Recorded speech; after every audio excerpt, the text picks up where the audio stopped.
You know, sometimes you're just in the mood for a little high-end Barolo.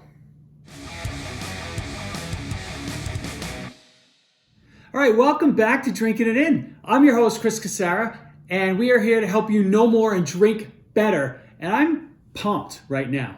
I was in a good mood, so I decided that I wanted to drink a little high-end Barolo that I happen to have just sitting here in my living room because I brought it upstairs from the cellar.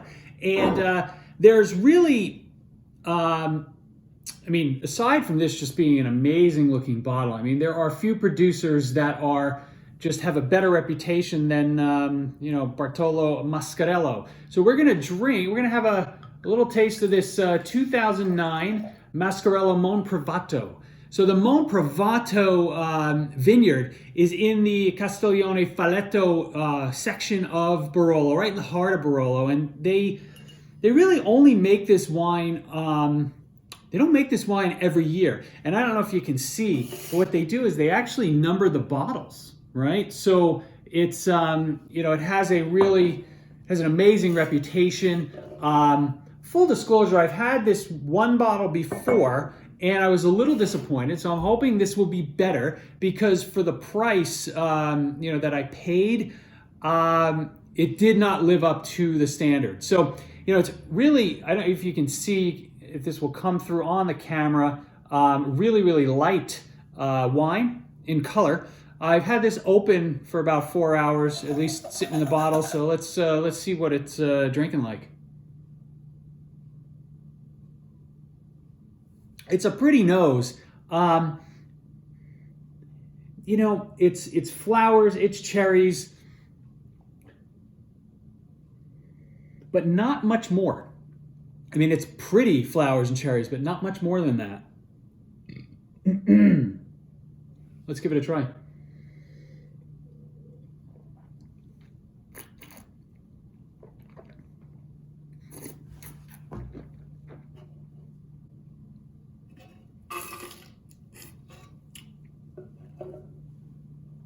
Okay, this bottle is better than the last one I had. So I'm pretty happy about that. There's a little minerality to this, which is nice. Those cherries are they're almost round. They're round and like black, kind of like dried black cherries. It's very pretty to smell. The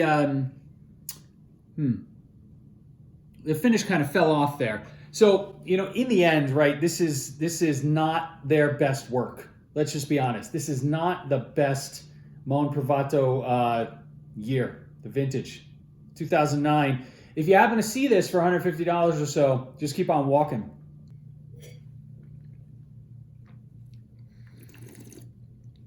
There's a menthol note that kind of kicked in. That's really neat. That actually added a nice layer to this. Hopefully we'll have better luck with the next bottles of Barolo that I bring up from the cellar, and I will see you next time. Cheers.